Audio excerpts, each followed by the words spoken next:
Standard 9, Social Science, History, Unit 5, The Classical World. Learning Objectives: 1. To gain knowledge of the classical civilization of Greece. 2. To know Athenian democracy and the age of Pericles.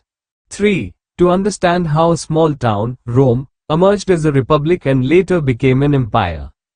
4. To learn the contribution of Rome to world civilization. 5. To acquire knowledge of classical China and its achievements. 6. To trace the origin of Christianity and its spread in Eastern Roman Empire. Heading: Introduction. When America, Australia and Africa remained outside the mainstream of world history, civilization blossomed in scattered areas of the landmass of Europe and Asia, known as Eurasia. Some of them soon reached the classical stage. When the classical era was at its height, a chain of empire from Rome to Persia to Peshawar began to emerge. The expansion of major civilization eliminated the geographical gap and paved the way for inter-regional trade contacts and cultural exchange. This led to the transmission of ideas, technology and art, the diffusion of the great religions of the world, beginning with Buddhism and later continuing with Christianity and Islam, can be understood in this context. Classical world comprises ancient Greece and Rome. Classical age refers to the interlocking civilization of ancient Greece and ancient Rome, known as Greco-Roman world. Topic: Greece, the Hellenic world. Until 8th century BCE, Greece was not different from the rest of the world. People were illiterate, craft specialization was primitive, and life was difficult. With the exception of Sparta, agriculture was limited by the mountainous terrain. However, the Greeks succeeded in founding colonies along the coast that helped them earn revenue through trade. As a result, by the 6th century BCE, Greece turned into a network of city-states. Acropolis, a fortified city of ancient Greeks on a hill in Athens, is an illustrative example of their advancement. Though the city-states fought each other, they were bound together by trade, by a common alphabet, similar religious practices, and festivals. The illustrious example for the last one was the Olympic Festival of Sports and Games. There is a picture of Acropolis. The ruling class in Greece controlled the land, slaves cultivated the land. Greek writers and philosophers saw the ownership of slaves as essential to a civilized life. Aristotle compared the master and slave relationship to that of husband and wife, and father and children. Heading: Greeks' victory over Persians. King Darius, BCE, 550 to 486, who was heading a great empire in Persia, decided to conquer the Greek city-states. The first Persian attack on Greece failed. This was due to the fact that Persian army suffered from disease and lack of food during its march. Therefore, in planning the second attack, the Persians avoided the land route and came by sea. The Greeks, or Hellenes, fought patriotically and defeated the Persian army at Marathon in 490 BCE. Xerxes, King Darius' successor, conducted another expedition, joined by Spartans this time. The Athenians persisted in their resistance and in the final battle fought in Salamis, Persian ships were destroyed. Disheartened, Xerxes returned to Persia without achieving his end. Heading: Democracy in Hellenic Greece. When the Greek city-states first emerged, they still carried the legacy of the past. The rulers came from lines of traditional chieftains. Those who grew rich from the expansion of trade resented the privileges enjoyed by the old ruling families. Yet the age of tyrants 6th century to 4th century BCE proved to be a period of urban development, with new buildings and enormous temples such as Olympian Zeus at Athens. Heading: Athenian democracy. In Athens, the pressure from below resulted in the replacement of both oligarchy and tyranny by democracy. The law-making power in Athens was vested in an assembly open to all freemen. Judges and lower officials were chosen by lots. This arrangement was resented by the upper classes who considered democracy to be the rule of the mob.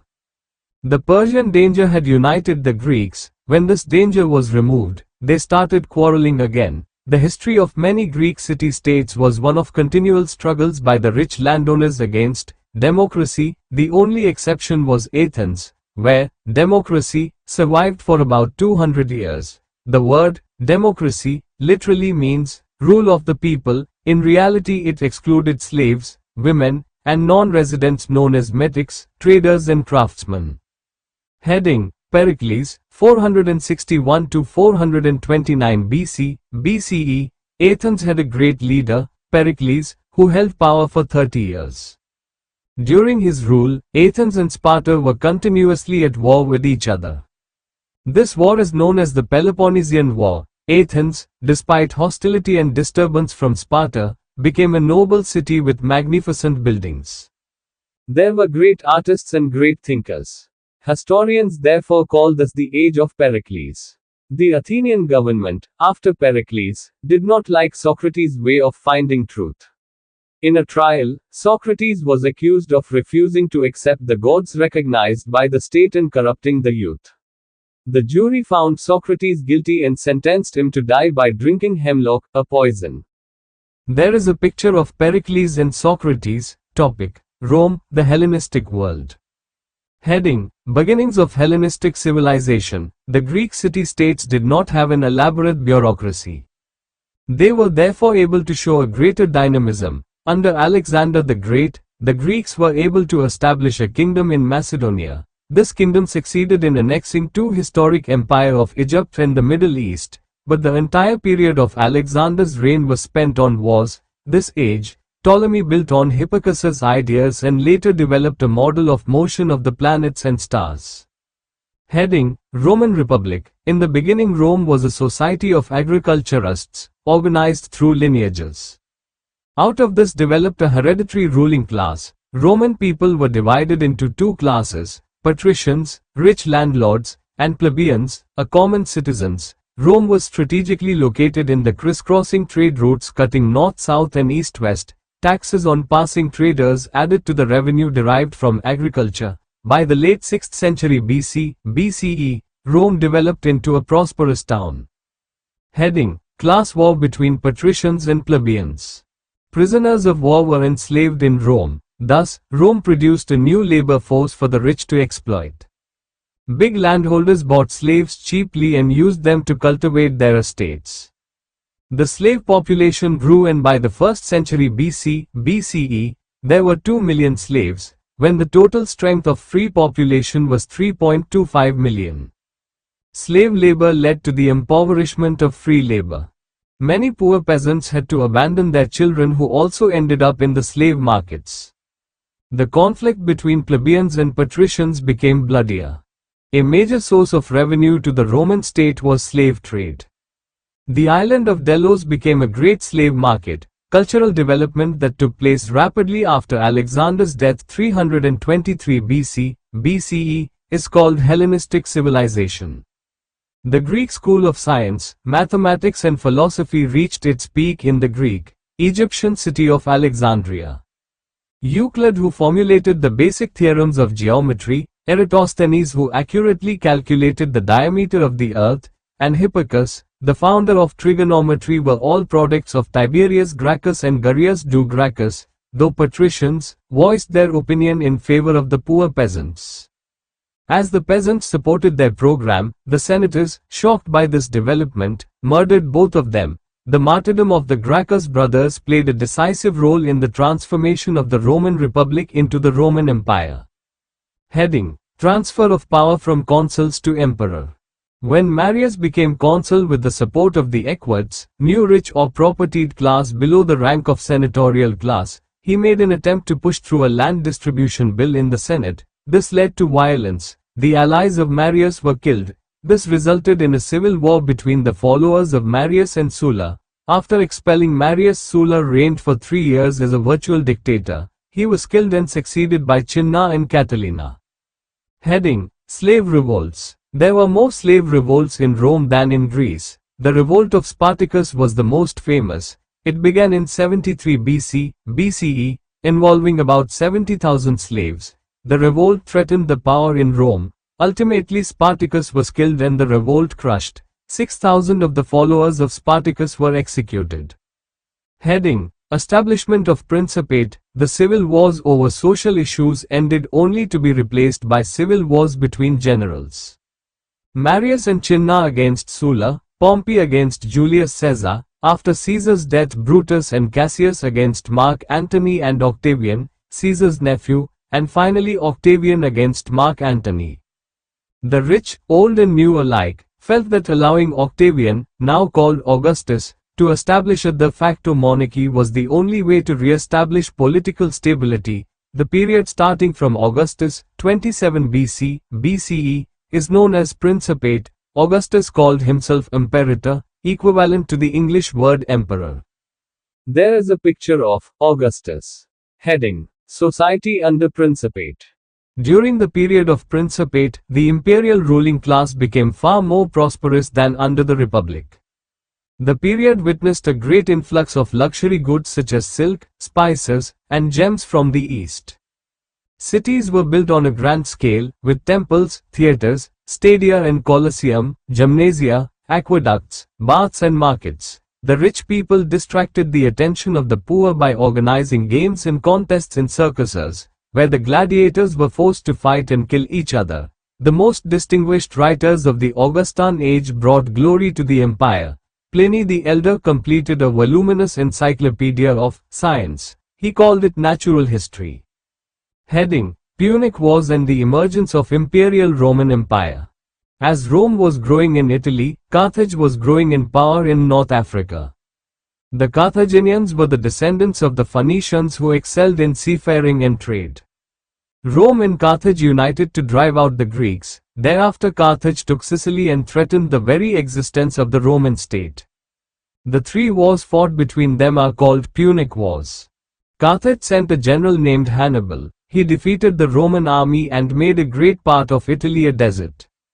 Fabius, who led the Romans, did not give up. In the Second Punic War, Fabius confronted Hannibal and defeated him in the Battle of Zama. Pursued by the Roman army, Hannibal ended his life by poisoning himself. The Third Punic War was declared on the Carthaginians by Rome. After the defeat and destruction of the Carthage in this war, Rome emerged as an unrivaled power in the Western world. There is a picture of Hannibal. There is a picture of the map of Roman Empire. Seneca was another well-known author of an encyclopedia of science. Horace in his Odes developed a philosophy that combined Epicurean justification of pleasure with Stoic bravery in the face of trouble. Livy was more a prose stylist than a historian. The best-known historian was Tacitus. Virgil's Aeneid glorified Roman imperialism. The Roman law attained its highest stage of development during the Principate.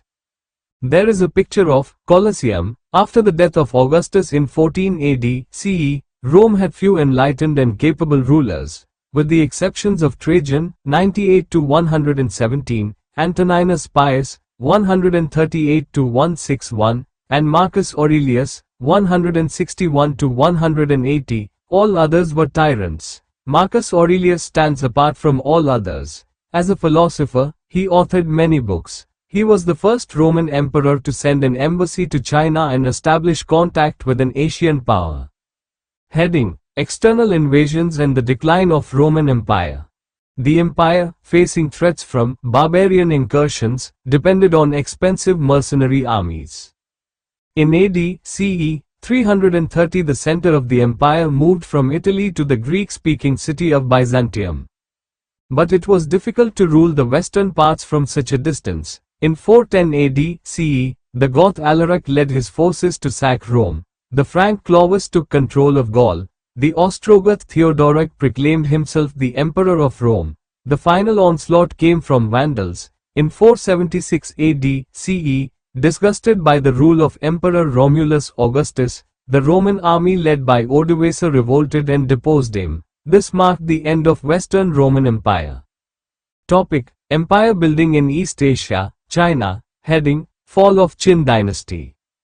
Wang Cheng, popularly known as Shi Huangti, meaning the first emperor, ended the age of warring states in China. He crushed all local rulers and established a strong central government. However, uprisings of the peasantry, unlike in other cultures, occurred again and again in China. Such uprisings led to the collapse of Qin dynasty.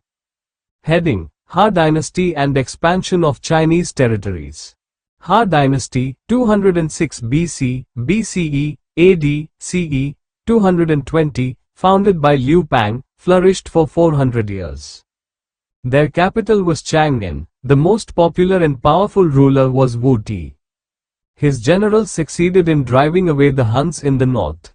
Thus, the Han Empire once again threw open the Silk Road for trade. A large export trade, mainly in silk, reached as far as the Roman Empire. In the north, artisans and herders of rival, barbarian, dynasties brought in new techniques like the methods of harnessing horses, use of saddle and stirrup, techniques of building bridges and mountain roads, and seafaring. Such innovations made Han Empire prosperous. At the beginning of the Christian era, the Han Empire rivaled that of Rome in size and wealth. Buddhism came to China from India during the reign of Han dynasty. With Buddhism came the influence of Indian art to China, and from China this spread to Korea and from there to Japan. Some of the Buddhist art of the time show the impact of Hellenistic styles. The trade route from China to Asia Minor and India, known as the Silk Road or Silk Route, linked China with the West. Goods and ideas between the two great civilizations of Rome and China were exchanged through this route. Silk went westward, and wools, gold, and silver went east. China received Buddhism from India via the Silk Road. There is a picture of woven silk. There is a picture of Silk Route map. There is a picture of Buddha, China. Han emperors found it extremely difficult to control the big landowners. So, after some decades of consolidation, China saw the emergence of several rival kingdoms marked by civil wars in North China. People abandoned their homes and farms, and fled from there to the Yangtze region and beyond. The period after Han ruled witnessed political instability across the country. Topic: Rise of Christianity. After a brief period of glory in the days of David and Solomon, the Jewish people had a great fall and experienced extreme hardship. While spreading out all over the Roman Empire and elsewhere, they hoped that a Messiah would arrive to restore their pristine glory. Initially they laid much hopes on Jesus. Jesus was against the rich and the hypocrites, and condemned certain observances and ceremonials. This was not to the liking of the priests, who turned against Jesus and handed him over to the Roman governor Pontius Pilate, looked upon as a political rebel by the Roman authorities. Jesus was tried and crucified. There is a picture of Jesus addressing his followers. After Jesus' crucifixion, Saint Paul started spreading the Christian doctrine. Paul succeeded in his effort and Christianity gradually spread. Romans were prepared to tolerate Christianity, but the refusal of the Christians to pay respect to the emperor's image was viewed as political treason. It led to the persecution of Christians. Their property was confiscated, and they were thrown to the lions. Yet the Roman Empire did not succeed in suppressing Christianity. One of the Roman emperors, Constantine himself, became a Christian. Christianity thus became the official religion of the empire. There is a picture of St. Sophia Cathedral. St. Sophia Cathedral was built in mid-6th century AD, CE, the most magnificent building in Europe at that time. It was known for its innovative architectural techniques. This cathedral was turned into a mosque by the Ottoman Turks when they captured Constantinople. Topic: Byzantium. The Byzantine emperors, who ruled from the city of Constantinople for about 1000 years, called themselves Romans. But their language was Greek. The splendor of Constantinople, with its luxurious royal palaces, its libraries, its scholars familiar with the writings of Greeks and Romans, and its fascinating St. Sophia Cathedral are the legacies they have left behind. However, in terms of development of science and technology, there was no progress during this period. The economies of the empire's provinces were in the hands of large local landowners. The small peasants always lived on the edge of poverty. The fundamental weakness of Byzantine civilization stood exposed when the participants of Fourth Crusade pillaged it and ruled it. The tottering empire finally fell to the Ottoman Turks in 1453. Heading: India during the Classical period. The Kushan period corresponded with the last days of the Roman Republic, when Julius Caesar was alive. The Kushan Empire is said to have sent an embassy to Augustus Caesar, who succeeded Julius. 18 major works of Sangam age, viz. 8 anthologies, Ettu Thogai, and 10 idylls, Patu Patta, compiled during the first 3 centuries of Common Era, were composed during this period. Sangam literature, hailed as first secular literature of India, The corresponding period 4th and 5th AD, CE, in South India, characterized as Kalabra period, teakwood, pepper, pearls, ivory, brocades and precious stones and the like were exported from the Malabar coast to Babylonia, Egypt, Greece and Rome. Trade with Rome further flourished. Recap. 1. The Greeks fought patriotically and repulsed the invasion of Persians. 2. Athens rejected monarchy and oligarchy and opted for democracy. 3. During the reign of Pericles, Athens was in a higher plane of civilization. 4. After the death of Alexander, science, mathematics and philosophy reached its peak in the Greek-Egyptian city of Alexandria, heralding a new Hellenistic era. 5. By the late 6th century BCE, Rome became prosperous and developed into a republic. 6. Class wars between patricians and plebeians, and slave revolts led to emergence of Rome as an empire. 7. The period of Principate in general and Augustus in particular witnessed rich contribution of Romans to science, engineering, architecture and sculpture. 8. Internal crisis and invasion of Franks, Goths and Vandals ended the Roman Empire. 9. Romans carried on their civilization in the east with Constantinople as capital. This is called Byzantine civilization. 10. Christianity became a state religion of Byzantium and began to spread in Europe. Now, we are at the end of Unit 5. Thank you.